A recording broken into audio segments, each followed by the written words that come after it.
So gallbladder and pancreatitis should be a little more digestible, no pun intended. All right. So gallbladder, right? It stores what? It stores bile, right? And bile is a mixture of what? Bilirubin from the liver and bile salts, right? And bile salts and bilirubin. Bilirubin is just waste, and the waste will then go into the stool and cause your stool to be what? Brown, right? But the bile salts are used to emulsify and allow you to absorb fats, okay? But these things can back up if you have a blockage here, you have inflammation here, you have inflammation here. All these things can back up the bile all the way into the bloodstream, right? And obviously you get what symptom if the bilirubin can't get through? You get jaundice, right? So we're just going to copy and paste everything we know about jaundice to gallbladder, right? They're going to have some extra symptoms because if you're inflamed over here, you're going to have pain there. Where is that? So if we have a quadrant system here, it's going to be in the right upper quadrant, right? And the tricky thing about gallbladder is it uses Latin and Greek names for everything, right? So you can have a gallbladder inflammation. You can have a gallbladder inflammation with a stone. You can have a stone with inflammation of the gallbladder that's inside the duct. And you can have all that stuff has ascended into the bloodstream. Because if I have a blockage right here, right, all that can make its way into the liver and right into the inferior vena cava. And now you have severe sepsis, right? You have that bacteria that's made its way into the bloodstream. It'd be nice if they said it in English. This is in Spanish, but if it's nice if they did it in English or Spanish, I guess, for that matter, but it's in Greek. So that makes it a little bit different. So we have cholecystitis, cholelithiasis, choledocholithiasis, ascending cholangitis. So we have to differentiate these 4 ones here, right? So that's what we're going to dive into. I don't remember what this is.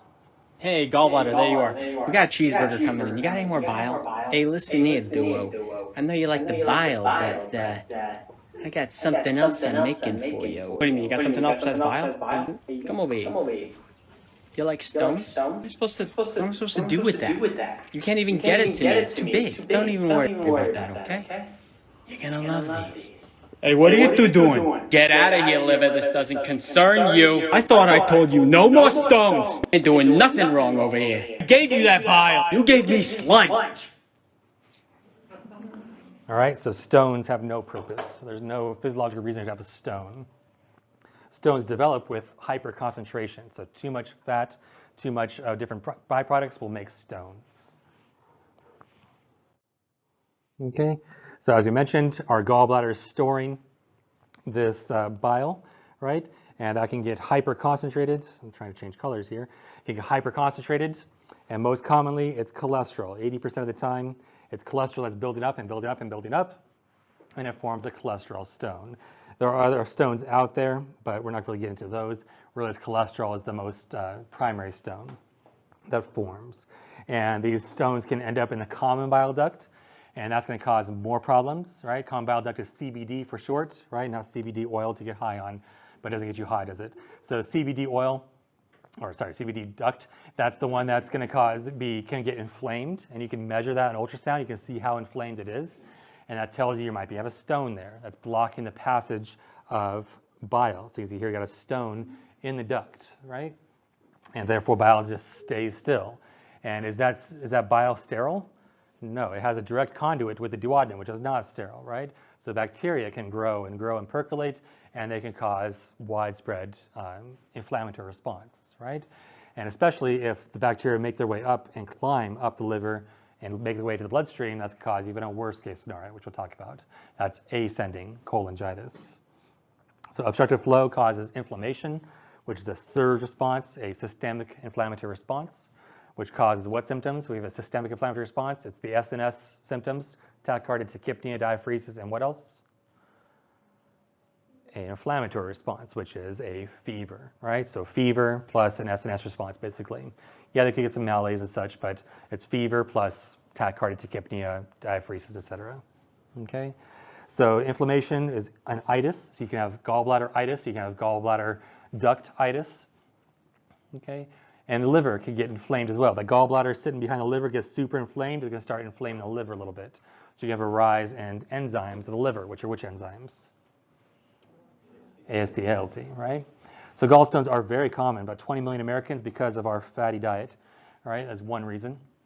And it's not really an appropriate mnemonic, but it gets the job done. It's the 5 Fs, all right? So it's female, fat, 40, and fertile. What's the other F? Pharmacology is one. There's certain medications that do it, all right? So that's also rapid weight loss, especially post-pregnancy.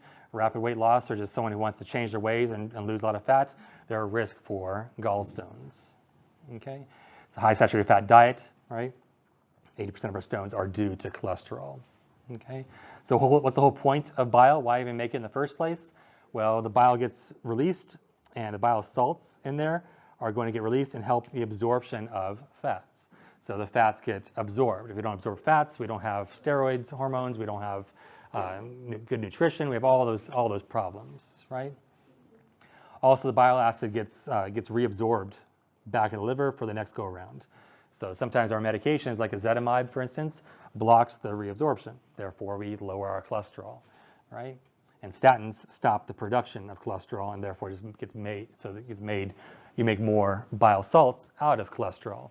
You stop making cholesterol, your body's like, well, shoot, I need to make more cholesterol, right? And it can't, and then you get a drop in your LDLs and such. Okay. So the whole goal of bile salts are to absorb fats. They emulsify the fats. They make it easy to absorb. Because if it's not easy, the fats are going to be super, super slippery, right?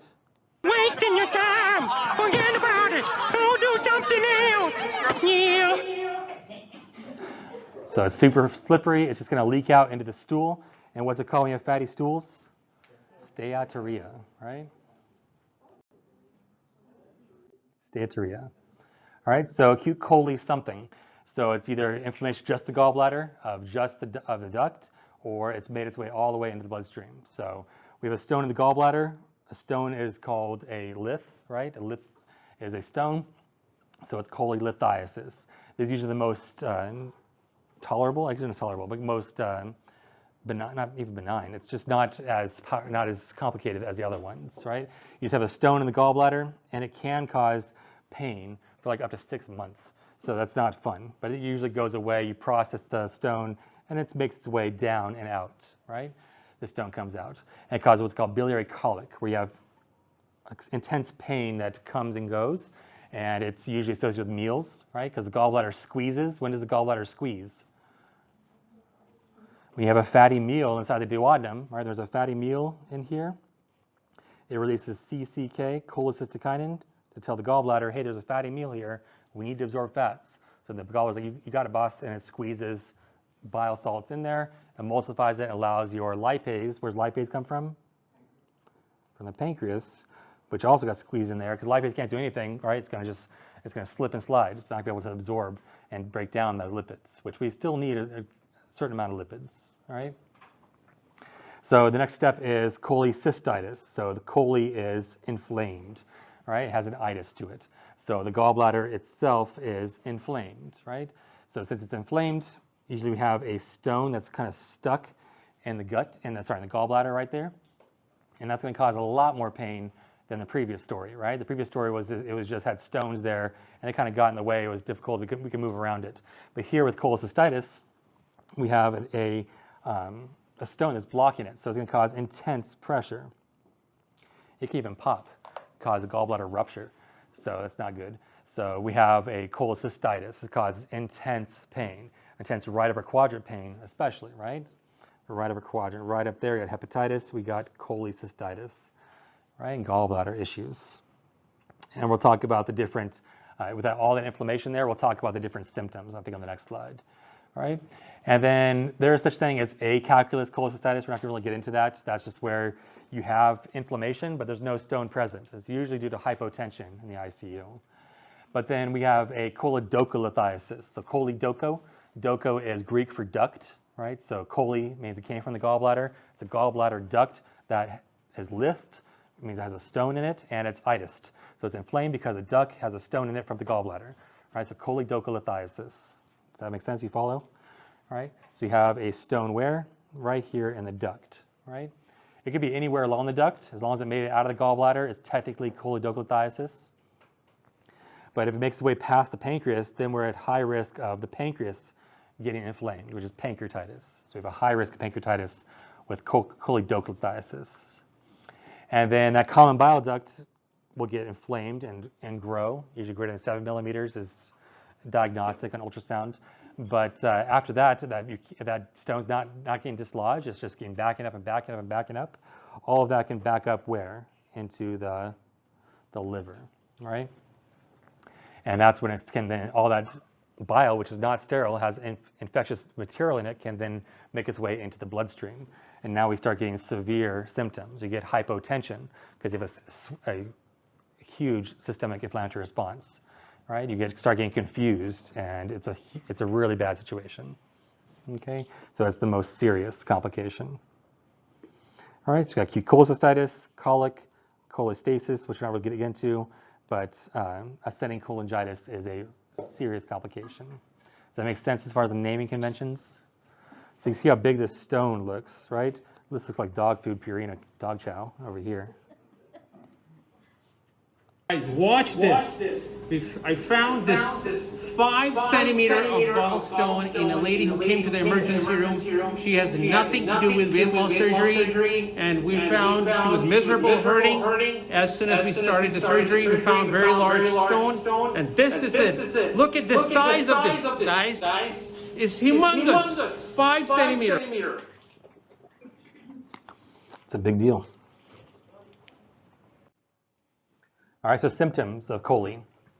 So cholecystitis, you have inflammation. I mean, it can range from cholelithiasis all the way to ascending cholangitis. That's what the deal is over here. So cholelithiasis, you get, you could just be asymptomatic, or you could develop colicky pain. And where's the pain going to be at? Oh, I got pain where? The right upper quadrant, right? Right up in this area right here, right? You get some rebound tenderness because it's super inflamed. So if I touch it and I let go, it's going to like bounce like a trampoline, and it's going to be painful, right? And also you get the pain associated with meals, because especially fatty meals. So you got a gallbladder attack, they sometimes call it, because it's contracting with fatty meals, right? So the colicky pain can be anywhere from 30 minutes to 6 hours, which is a lot of pain, okay? And it could be the stone just being contracted upon, causing inflammation, or it could be, you know, right there at the edge, or it could be just the stone actually passing. And that's what you hope is happening. It's actually passing all the way out. Each one of those 30-minute to 6-hour sessions, just like having a baby, is going to be birthing a stone. Okay. So right upper quadrant will be full. They might have a little mass you can palpate. There's something called Murphy's sign, and Murphy's sign is where you are, you know, the diaphragm. When you inhale, where does the diaphragm go when you inhale? Does it go down or up? It goes down. So we palpate the diaphragm, right? And we say, go ahead and take a deep breath for me. If they inhale and they stop, they have an inspiratory arrest. Not a respiratory arrest, that's bad. If they have an inspiratory arrest, that means they can't breathe a big deep breath in because your hand is in the way and causes the gallbladder to light up. That's a Murphy sign, right? You would think it'd just be like this. I'm just going to touch it, and we're going to, assess. Oh, does it hurt when you inhale? But no, Murphy didn't mess around. He's like, you know what? Sit down, right here between Papa's legs, and he's gonna reach around, and he's gonna say, okay, take a big deep breath in. Oh, see, you have gallbladder disease. That's how you do a proper Murphy sign. I'm not sure how you sell that, right? If you get a consent for that. So you have to. That's a positive Murphy sign. Yeah, it might just hurt otherwise. Then you don't have to go. But some people go all the way. You got SIRS, fever, white count. That's really a more serious situation. You probably have an inflammation at this point, right? You probably have cholecystitis. You might be progressing to choledocholithiasis, right? So we have fever, white count elevation. The SNS is firing off. That means they're having what kind of symptoms? The SNS is firing off. They got a tachycardia, tachypnea, some diaphoresis. They look like might be in distress, anxious, feeling of impending doom, all those things, right? They're going to be jaundiced because the bile can't get through, right? So that's going to be a sign of they're going to have all the jaundice symptoms. What are our jaundice symptoms? They got yellow sclera. What else they get? They get some pruritus, and what else? So itchy pruritus. They get icteric sclera. Okay, so these are all signs of jaundice, right? And we have what's called Charcot's triad, which is all C's, which is nice. So they get the colic pain, which is pain. Usually colic progresses to actual pain, Colic pain is usually like the lower level gallbladder disease, like cholelithiasis. But once it starts progressing to cholecystitis and choledocholithiasis, it's really just right upper quadrant pain. Okay, and they got chills, which is the fever, right? Fever and chills, and they got the color changes, right? The jaundice. So those are Charcot's triads. This triangle right here of fever, right upper quadrant pain and jaundice. When you have all three of those, you pretty much have gallbladder disease until proven otherwise. That's a really big clue that you have something wrong with the gallbladder. And then worst case scenario, what's the worst gallbladder situation? That's ascending cholangitis. So we go from a triad to a pentad. All right, what's a pentad? Is that a stop sign? All right, it has 5 sides to it. All right, so a pentad, you're going to add 2 things. We still have fever, pain, and jaundice, right? So we still got our pentad here.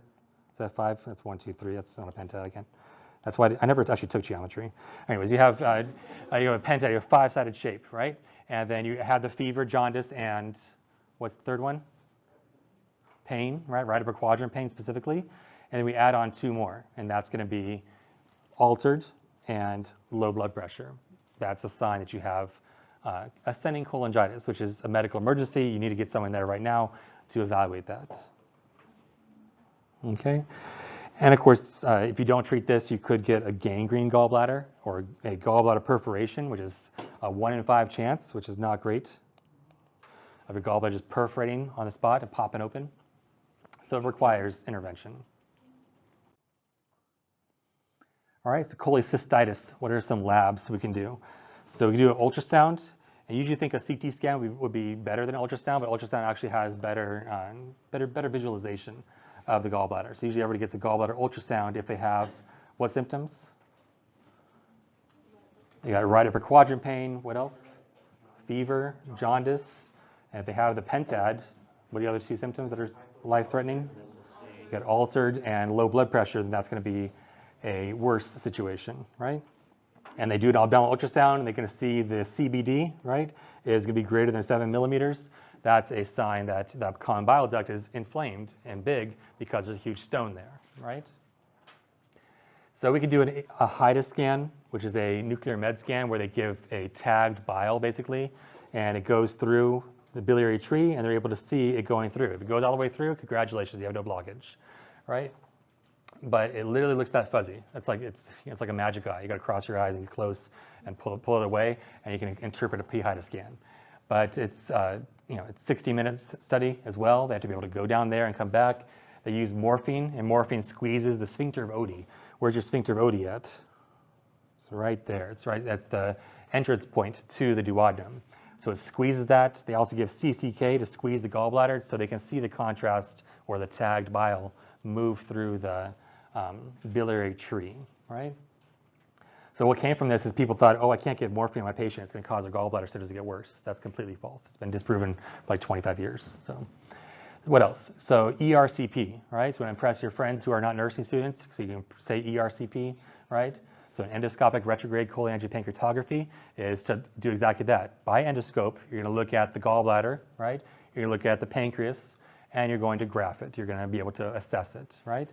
The great thing about any scope nowadays is that you can also intervene. You can't just look at it, oh, you got a gallstone, okay, come back in 30 days. No, they can go in there and they can take out the gallstone, right? So the ERCP allows you to do that. And we'll find out that gallstones cause pancreatitis. So ironically, we can do an ERCP, take out the gallstone, and the ERCP itself can cause pancreatitis. So it's a double-edged sword. Okay, and also with the instrumentation, now you can introduce bacteria into the bloodstream. Okay, so here's the ERCP. They're going in there and they're yanking out that stone right there, right? Or if they have like a stricture, they can balloon it open to open up the flow of bile. Okay, so labs, we got a bilirubin that's elevated. If someone's jaundiced, the bilirubin is greater than what? Usually 2.5, right? A new labs that we haven't talked about before are GGT and ALK-Phos. So GGT is found along the biliary tree, and it's like found in the cells. So the biliary tree is inflamed, your GGT will be elevated. That's the reason. So it's not usually a standard test. Usually they see, hey, they got some AST, ALT elevation, they have a bilirubin elevation, they got a white count, they got a right upper quadrant, let's do a GGT, and that will confirm that they have gallbladder disease. Also, what told us to do that was the ALK phos. ALK phos is found in every tissue, but when ALK phos is elevated along with GGT, that's like really 100% pointing towards the gallbladder. So those are 2 extra tests that we do for gallbladder disease. ALK phos will come back for the next exam where we talk about bones. ALK phos is also found in bones. Okay, so ALK phos, and then of course a white count. Now we got a fever. That's the white count will also elevate when they have any kind of chole, especially cholecystitis or doughlothiasis, right? If they have ascending cholangitis, which is good or bad? That's bad. You're going to probably want to do blood cultures to see what the bug is that made its way all the way up into the bloodstream, right? So you can give the right antibiotic for it, right? They're going to have a profound AST elevation because it's really inflamed. It's made its way all the way from the gallbladder all the way up through the liver and inflamed everything on the way up. All right, so how do you fix it? So you do a lifestyle changes, right? Low fat, healthy meals, low cholesterol. Don't drink alcohol. Alcohol gets converted to fats, right? And then pharmacological, it's same nowadays that this really doesn't work. You can take bear bile, the bile from bear, and process it. I mean, it's more amenable to the fecal transplant, but you take the bear synthetic, you take actual bear, it used to be urine, but now it's bile, and they take that and they process it, and it costs a lot to like, it's incredibly expensive, and it doesn't work anyways, so it's just not recommended, right? Pain management, you give the standard pain medications. Morphine, you can give morphine to someone who has gallbladder issues, okay? And then interventional, that's really where it's at. That's where you have to go in there. You can try the conservative approach by losing weight and diet, exercise and stuff, but really cholecystitis is where it's at. That's where, sorry, an intervention is where it's at. And again, we said which endoscope can do it, an EGD or ERCP? So an ERCP, that's where you go in there and you can go in and you can go in there with the ERCP and take out the stone that's blocking either the gallbladder tree or the pancreas, because gallstone is a very, very common reason for pancreatitis, right? As we'll find out. So you can see it's very satisfying. It's like watching Popper MD, right? So here's the ERCP. They're just going to tear that open and allow that to pop open there, that big stone that's in there.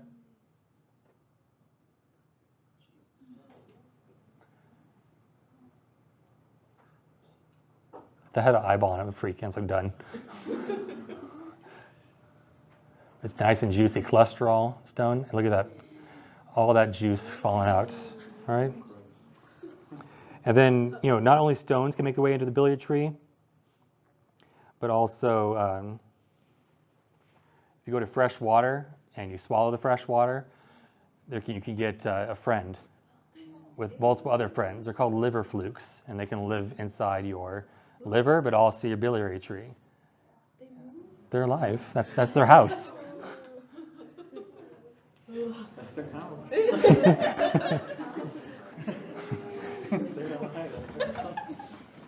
So ERCP can be used if you have biliary obstruction, right?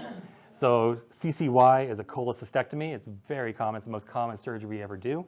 It's done laparoscopically now instead of open.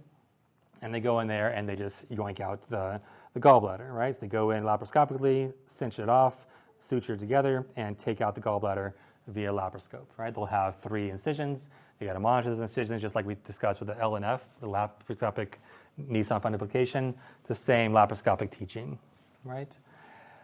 They can have complications, and sometimes you have to be stable to go to surgery. If a patient in the ICU with ascending cholangitis, we might not be able to do that, but we can put a tube in the gallbladder. You can put a tube anywhere, but you can put a tube in the gallbladder to help drain all of this bacterial solution. Yes? Sorry, did you say that for the CCY, yeah. That it's the same teachings as the LNF? Same teaching. They're coming back laparoscopically, right? They come back with the 3 incisions. Same teaching. So cholecystostomy, we're putting a hole into the chole, right? So ostomy, we're making a hole into something, put a hole into the gallbladder, and we are draining bile, right, which is full of bacteria, and we don't want that to cause worsening infection. And once they're stable, then they can go to surgery.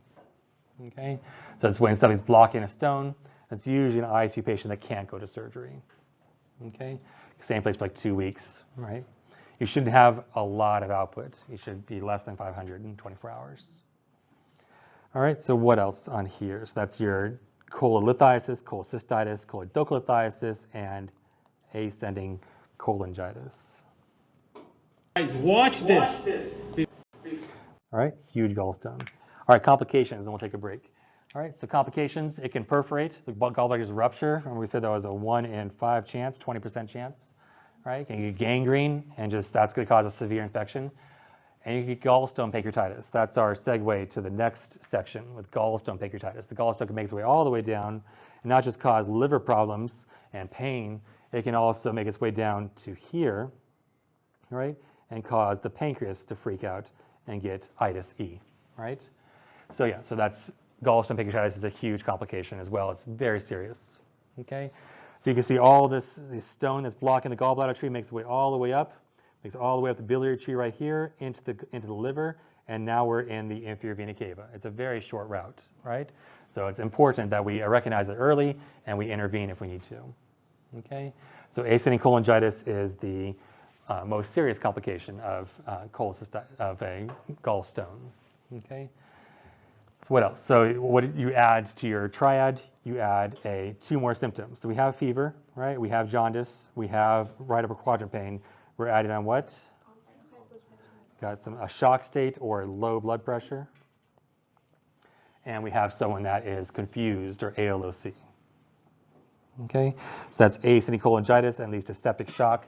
We'll talk a lot more about septic shock in after your exam. You'll be perfectly awake and alert for that lecture. But we'll talk about septic shock. And when septic shock can come from any infection. This is one of them. Okay, so you have the stone right here, puts you at risk for pancreatitis, right? Whereas the stone up here can put you at risk for, it is choledocholithiasis, but it can put you at risk for ascending cholangitis. Okay, does that make sense? All right, so this is how you feel right now, I think. Aziganadushnu, Arabanagunu Narzibanuto. Aziganadushnu. All right.